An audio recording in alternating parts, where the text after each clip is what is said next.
누가복음 7장 36절에서 50절까지 말씀입니다. 누가복음 7장 36절에서 50절까지 말씀인데요. 제가 한 절 읽고 여러분들 읽고 그렇게 번갈아가면서 읽도록 하겠습니다. 누가복음 7장 36절에서 50절까지 말씀입니다. 제가 먼저 읽겠습니다. 한 바리새파 사람이 예수를 저녁 식사에 초대했습니다. 그래서 예수께서는 그 바리새파 사람의 집으로 들어가 식탁에 기대어 앉으셨습니다. 그 마을에 주인인 한 여자가 있었는데 예수께서 그 바리새파 사람의 집에 계시다는 것을 알고는 향유가 든 옥합을 가지고 와 예수의 뒤로 그 발 곁에 서서 울며 눈물로 그분의 발을 적셨습니다. 그리고 자신의 머리카락으로 발을 닦고 그 발에 자신의 입을 맞추며 향유를 부었습니다. 예수를 초대한 바리새파 사람이 이 광경을 보고 속으로 말했습니다. 만약 이 사람이 예언자라면 자기를 만지는 저 여자가 누구며 어떤 여자인지 알았을 텐데 저 여자는 죄인이 아닌가. 예수께서 그에게 말씀하셨습니다. 시몬아, 내게 할 말이 있다. 그가 대답했습니다. 선생님, 말씀하십시오. 한 사람은 500데나리온을 또 한 사람 50데나리온을 빚졌다. 두 사람 다 빚 갚을 돈이 없어 채권자가 두 사람의 빚을 모두 없애주었다. 그러면 두 사람 중 누가 그 채권자를 더 사랑하겠느냐? 더 많은 빚을 올리는 사람으로 생각합니다. 예수께서 말씀하셨습니다. 내 판단이 옳다. 그러고 나서 예수께서는 그 여인을 돌아보고 시몬에게 말씀하셨습니다. 이 여인이 보이느냐? 내가 내 집에 들어왔을 때 너는 내게 발 씻을 물도 주지 않았다. 그러나 이 여인은 자신의 눈물로 내 발을 적시고 자신의 머리카락으로 닦아주었다. 너는 내게 입 맞추지 않았지만 너는 내 머리에 기름을 부어주지 않았지만 이 여인은 내 발에 향유를 부어주었다. 그러므로 내가 내게 말한다. 이 여인은 많은 죄를 용서받았다. 그것은 이 여인이 나를 많이 사랑했기 때문이다. 그러나 적게 용서받은 사람은 적게 사랑한다. 그리고 나서 예수께서 여인에게 말씀하셨습니다. 내 죄들이 용서받았다.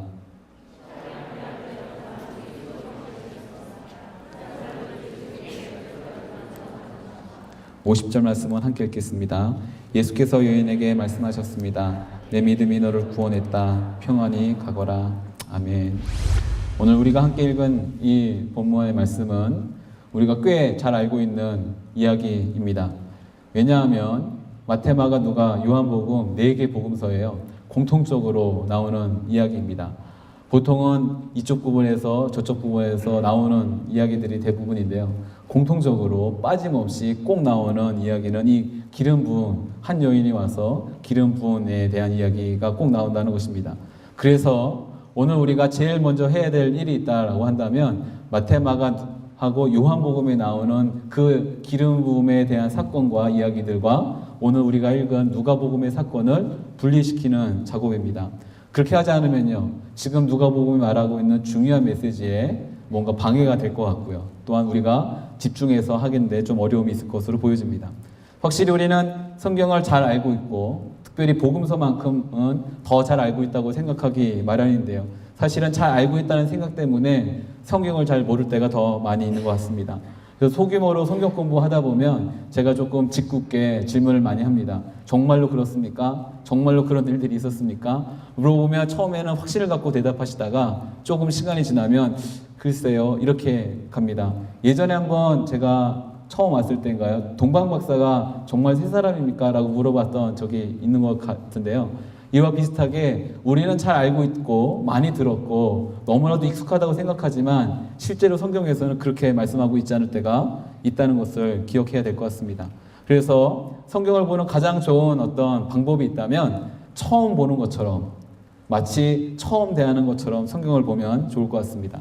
또 한 가지는 절대로 마태, 마가, 누가, 요한 이 복음서에 있는 내용들을 하나로 이렇게 융합시키는 일들이 없었으면 좋겠습니다. 누가복음은 다른 복음서에 있는 이야기들과 꼭 같지 않습니다. 조금 설명을 하면요. 마태복음과 마가복음에서는 이 초대한 주인의 이 시몬이었다는 점에서는 일치합니다. 그런데 마태와 마가복음에서의 그 주인 시몬은요, 한센병자였습니다.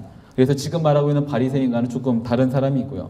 그리고 이제 요한복음에서는 이 여인이 와서 발에 기름 부었다는 것에선 일치합니다. 그런데 장소가 요한복음에서는 베단이라고 하는 지역이고요. 지금 누가복음에서 지역은 갈릴리 지역입니다.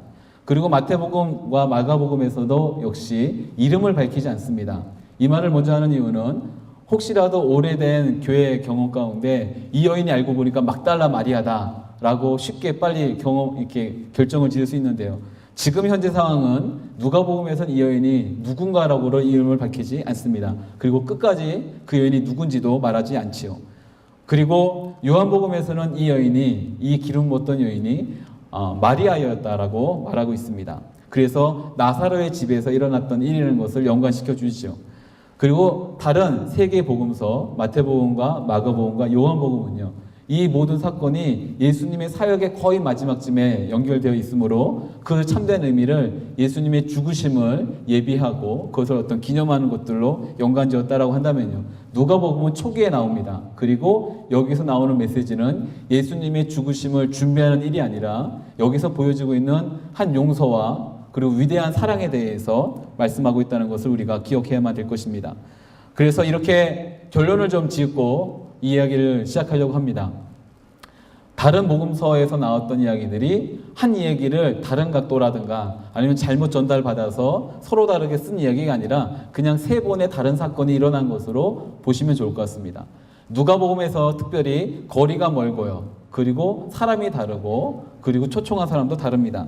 여기서 중요한 이야기는 대립되고 있는 의인과 죄인의 이야기이고요. 그리고 그 안에서 발견해야만 되는 용서와 사랑에 대한 이야기라는 것을 먼저 말씀드리고 싶습니다.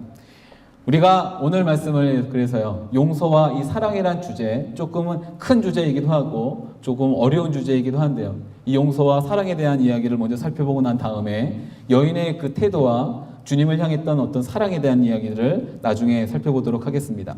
먼저 용서와 사랑의 이야기인데요, 용서는 참 어려운 일 같습니다. 그래서 인간편에서 무언가 진정한 용서를 할 수 있다는가, 그것은 때로는 어려운 일처럼 느껴지기도 하죠.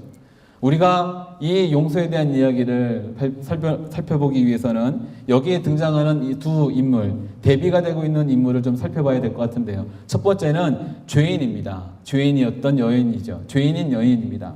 근데 이 여인은 예수님의 뒤에 어떤 비유 위에 드시는 말씀으로도 보니까요, 많은 죄를 지은 죄인입니다. 이 말은 결코 죄인인데 조금 덜 지었다거나 아니면 죄인이지만 그것보다 생각보다 덜 이렇게 많은 죄를 짓지 않은, 이런 식으로 바꿔버리면 안 되는 정말로 많은 죄를 지은 죄인입니다. 이 죄인에 대해서 뭐 이렇게 저렇게 많은 해석들이나 이런 어떤 일들이 있었지만 일단은 그 얘기를 다 뒤로 빼고요, 지금 성경에서는 단순하게 많은 죄를 지은 죄인이라고, 그런 여인이라고 말하고 있기 때문에 있는 그대로의 사실로 받아들였으면 좋겠습니다. 반대편에는 의롭다라고 여겨질 수 있는 바리새인이 있습니다. 우리는 이 바리새인을 오늘 조금 자세하게 살펴보려고 하는데요, 우리가 생각하는 것보다 바리새인은 더 많이 의인입니다. 이 의인은 의롭다고 한다는 것은 뭔가 그래 너 잘났어, 아니면 너는 그래 의로워 라고 말하는 그 정도의 의인이 아니라 객관적으로 정말로 의인입니다. 완벽하게, 완전하게 인간 측면에서 봐서는 어떻게 저렇게까지 지킬 수 있을까 생각되어지는 의인이라는 것이죠.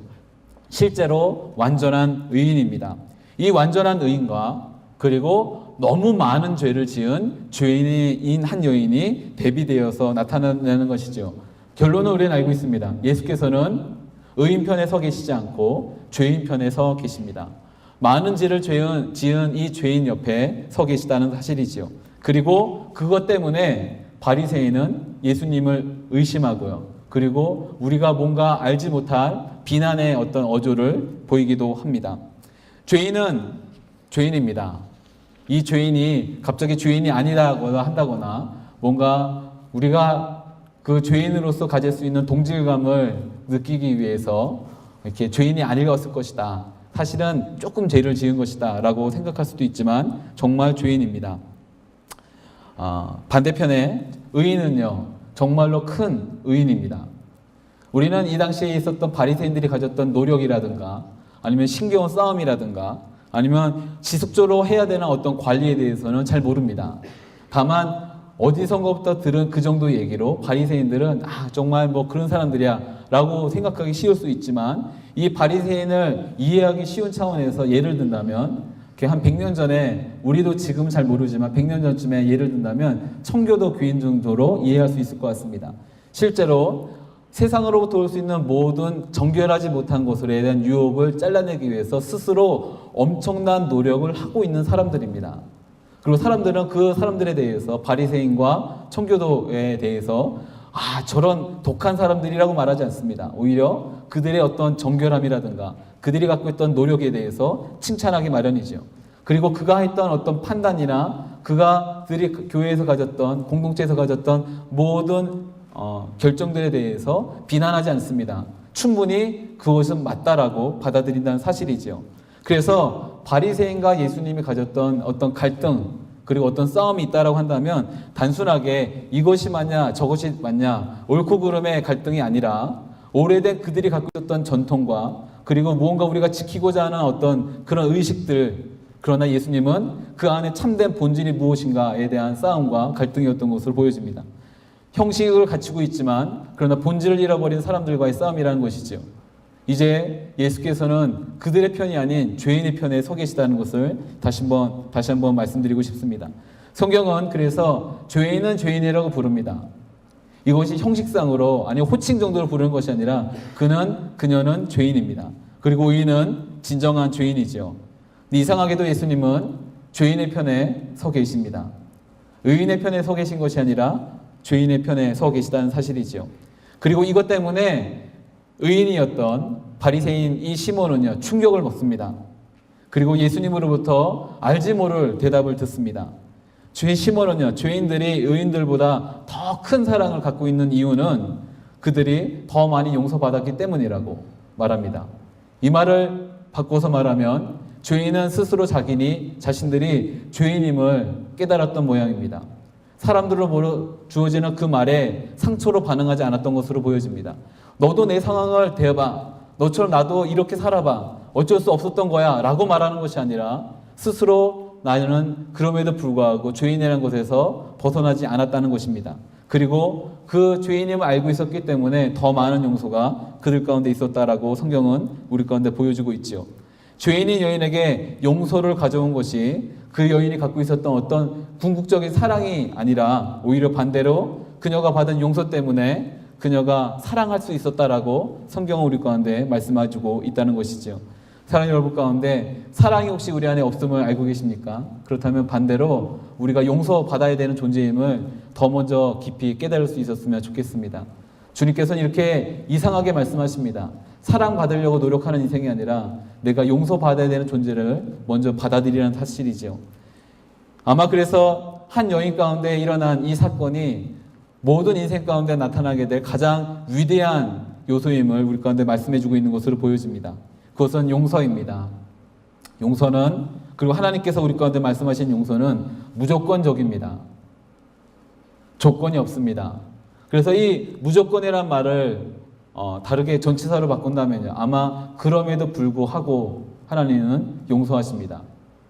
근데 인간이 생각해내고 인간이 받들고 있는, 그리고 인간의 가치 가운데 있는 용서는요, 무엇 때문에 용서한다는 것이죠.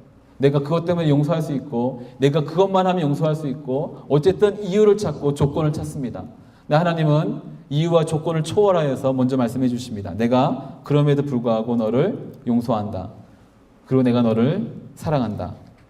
우리는 이 하나님의 그럼에도 불구하고 라는 단어를 무엇 때문에 라는 것으로 바꾸려고 많이 시도를 하죠. 이것이 때로는 의로움으로 나타날 때도 있고요, 긍정적인 의미에서. 반대적으로 부정적인 의미에서 뭔가 도움을 하고자 할 때도 있습니다. 스스로 나 같은 놈이, 나 같은 사람이 어떻게 스스로 하나님의 그 전적인 용서에 대한 조건이 없음을 받아들이지 못하고 뭔가 이유를 찾으려고 하는 우리 스스로의 노력도 있다는 사실이죠. 하나님은 그것을 원하시지 않습니다. 굉장히 단순하게, 그리고 뭔가 우리의 이의를 초월하여서 이렇게 먼저 말씀해 주십니다. 용서를 위한 조건은 없다. 하나님께서는 그럼에도 불구하고 우리를 용서해 주십니다. 그리고 이 용서의 경험이 깊어지면 깊어질수록 사랑이 더 많이 커지는 것을 성경은 우리 가운데 알려주고 있습니다. 혹시라도 정말 옳다, 그것은 맞다라고 하는 어떤 판단이 있는 그 순간에서는요, 우리가 거부되어진다 한다면, 그것 때문에 거부되어진다고 한다면 그 거부가 아무리 정당하다 할지라도 우리는 누군가를 사랑한다거나 아니면 그것을 용납하는 힘이 굉장히 작아진다는 것을 알고 있지요. 근데 오늘 등장하는 이 죄인인 여인은요, 자신이 죄인인 것을 알았습니다. 그리고 굉장히 겸손한 마음으로 그분 뒤에 서 있습니다. 그리고 주체할 수 없는 눈물이 흘러내리는 것을 보게 되지요. 그리고 이 모든 일들 가운데 묵묵히 모든 것을 받고 계시던 예수님의 뜻밖의 음성을 듣습니다. 그 음성이 48절 말씀인데요. 우리 48절 말씀을 함께 읽도록 하겠습니다. 48절 말씀입니다.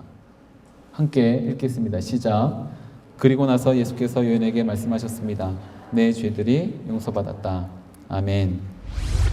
말씀을 묵상하는데 이 말씀이 저에게 가장 크게 다가왔습니다. 너의 모든 죄가 용서받았다라는 것입니다.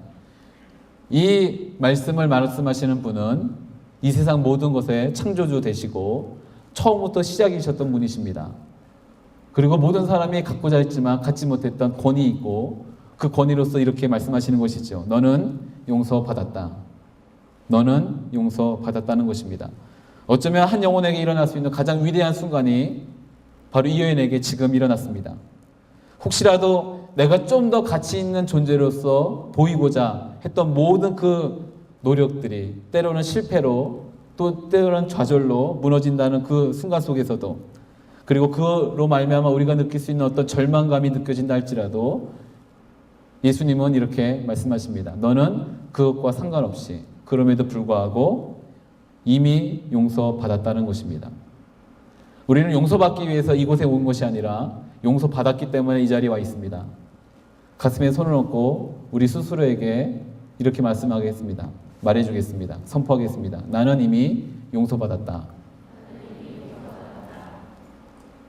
한 번 더 하겠습니다. 나는 이미 용서받았다.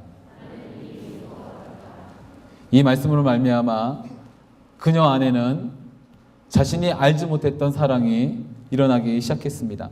물론 이런 일들이 자주 일어나지는 않지만 한 번 일어나게 되면요, 그때는 모든 것을 변화시키고 모든 것을 결정하게 됩니다. 이 놀라움을 경험했던 여인을 다시 한번 보고자 합니다. 우리 38절, 39절 말씀을 38절 말씀만 함께 읽도록 하겠습니다. 38절 말씀입니다. 함께 읽겠습니다. 시작. 예수의 뒤로 그 발 곁에 서서 울며 눈물을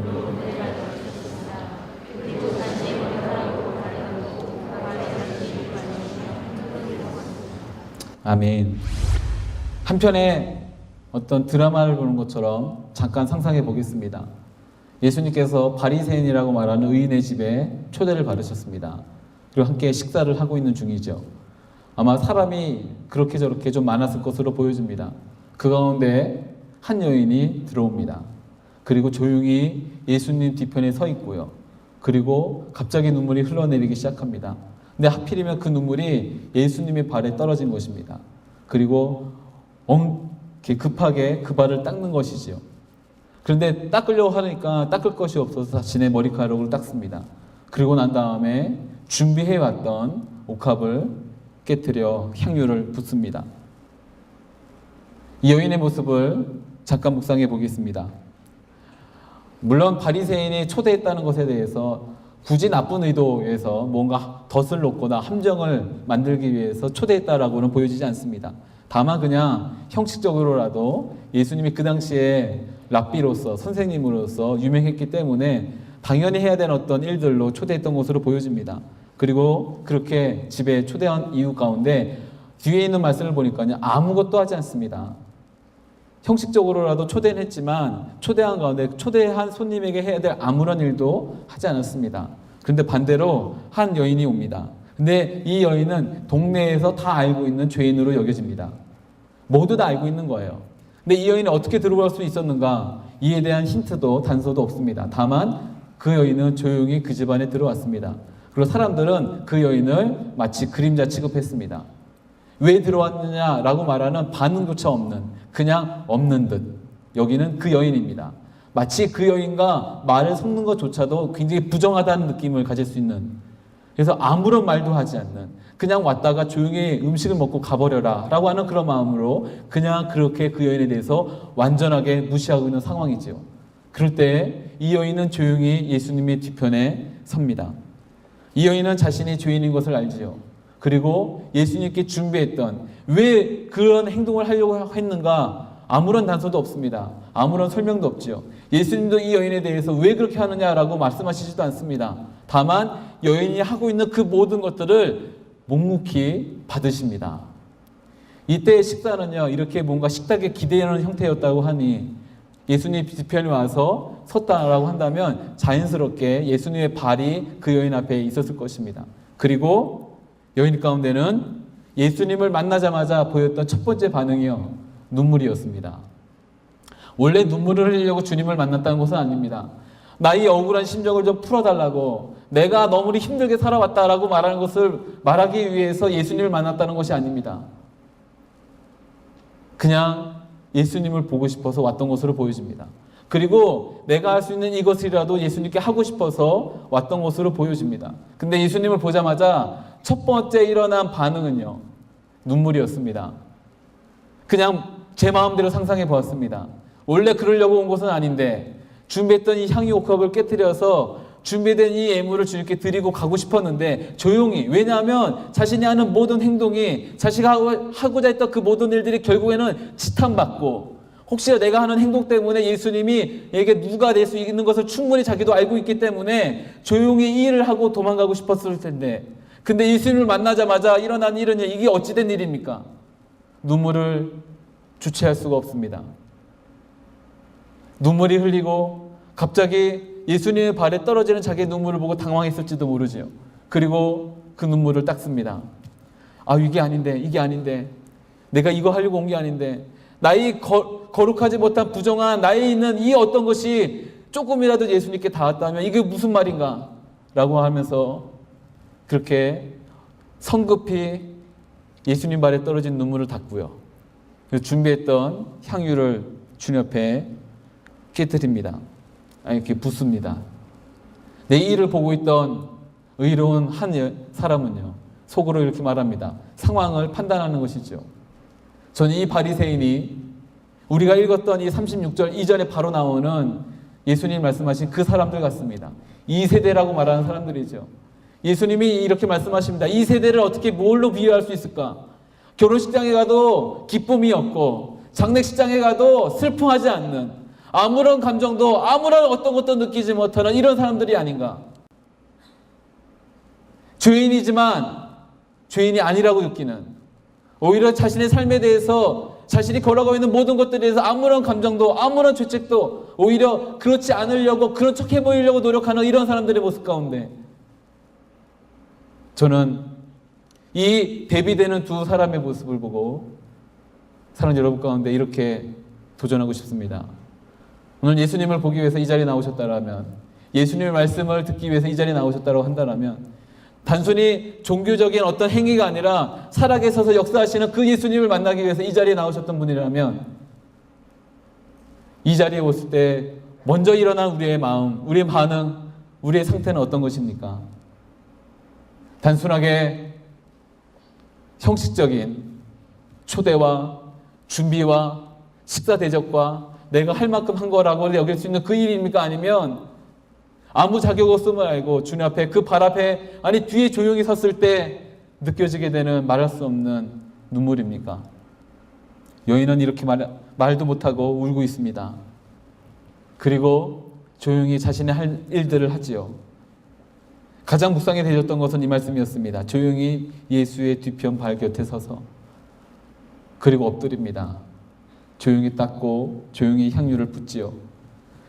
반대로 44절부터 47절까지 나오는 이 바리새인을 향한 예수님의 메시지는 항상 이렇게 시작했습니다. 너는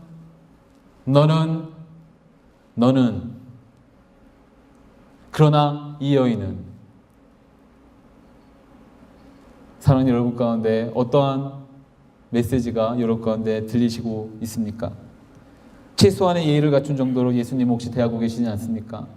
내가 할 정도에 대해서 만족하고 이 정도면 됐다라고 여기고 있지는 않습니까? 사랑하는 여러분 가운데 예수님을 만나면요, 언제나 이 여인의 마음이 되어야 된다고 믿습니다. 형식적인 어떤 그런 모습으로 살아가는 것이 아니라, 그런 태도로 주님을 만나는 것이 아니라, 반대로 날마다 주님을 만남에 있어서 말할 수 없는 눈물과 감동이, 그리고 그 주체할 수 없는 그 모든 일들이 우리가 안에 일어나기를 원합니다. 이 죄인이었던 여인이 그 눈물로 주님의 발을 닦고 자신이 가진 전부를 드렸을 때 그분으로부터 이런 메시지가 들렸습니다. 함께 읽었던 48절의 말씀이죠. 내 죄가 용서받았다. 아멘. 내 죄가 이미 용서받았다. 주님께서 오늘 이 자리 가운데 어떻게든 어떠한 마음으로건 어떠한 상태로건 이 자리에 나와 있는 여러분 가운데 동일한 메시지를 하시기를 원하십니다. 우리는 용서받았습니다. 나는 용서받았습니다. 그리고 나서 50절 이렇게 말씀하십니다. 함께 읽도록 하겠습니다. 50절 말씀입니다. 시작. 예수께서 여인에게 말씀하셨습니다. 내 믿음이 너를 구원했다. 평안히 가거라. 아멘. 내 믿음이 너를 구원했다. 뒤에 있는 말씀은요, 평안히 가거라 라는 말씀인데요, 자료를 좀 찾아보니까 이 말이 조금 번역하는 데 있어서 어려운 것 같습니다. 이렇게 평안 안에 거하는 것이 아니라 평안 속으로 들어가라는 의미로 번역되어지는 게 맞는 것 같습니다. 평안 안에 거하라가 아니라 평안 속으로 들어가라. in peace가 아니라 into peace인데요. 이게 좀 조금 더 많이 찾아보니까요, 이런 것 같습니다. 죽은 사람에게는 in peace라고 말했던 것 같고요. 그때 당시에 살아있는 사람의 into peace라고 말하는데요. 사랑하는 여러분 가운데 예수님이 이렇게 말씀하십니다. 평안 안에 거하는 것뿐만 아니라 평안 안으로 들어가는 여러분들에게 주는 축복합니다. 여러분이 살아가는 모든 삶의 순간들 가운데 이미 하나님의 평안이, 하나님의 그 샬롬이, 하나님의 그 나라가, 그리고 하나님의 이끄심이, 그 모든 동행하심이 완전하게 이루어짐을 믿고 그 안으로 들어가는 여러분들에게 주님을 축복합니다. 그 안으로 들어가십시오. 평안 안으로 들어가십시오. 주님께서 주시는 마지막 메시지였습니다.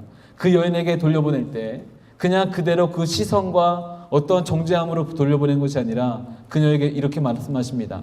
돌아간다고 그녀가 죄인이 아닌 것이 아닙니다. 그녀가 지었던 모든 과거가 사라지지도 않습니다. 뭔가 갑자기 의롭다 땅땅땅 재판에서 어떤 판결을 받지도 않습니다. 여전히 똑같은 눈초리와 똑같은 어떤 판단과 정죄 가운데 살아갈 것입니다. 그런데 그 안에 이미 하나님께서 주신 평안이, 이미 하나님께서 주신 용서가 있다는 것을 말씀하신 것입니다. 그 용서와 평안 안에 들어가는 여러분들에게 주는 축복합니다. 그리고 날마다 살아가면서 선포합시다. 나는 이미 용서받았다. 그리고 내가 살아가는 삶의 모든 순간들 가운데 선포할 것은 나는 하나님의 평안 안으로 들어갔다라는 것입니다. 눈을 뜨면 바뀌지 않는 삶의 분주함과 일상들 가운데 때로는 당황할 수도 있죠. 그리고 저 문을 열고 나가는 순간 전혀 바뀌지 않는 일들로 인해서 기도가, 우리가 했던 이 믿음의 선포가 과연 어떤 소용이 있을까라는 의심이 우리 안에 갑자기 들어올 때도 있을 것입니다. 그럴 때 이렇게 말씀하십시오. 하나님께서 나에게 말씀하신 것은 평안 안으로 들어가라는 것입니다. 이미 나는 용서받았다는 것입니다. 나는 이미 하나님의 사랑 안에 거한다는 것입니다. 그 선포가 매일의 삶 가운데 우리 가운데 있기를 원합니다. 그리고 그 선포로 말미암아 살아가는 여러분 되기를 주님의 축복합니다. 함께 기도하겠습니다.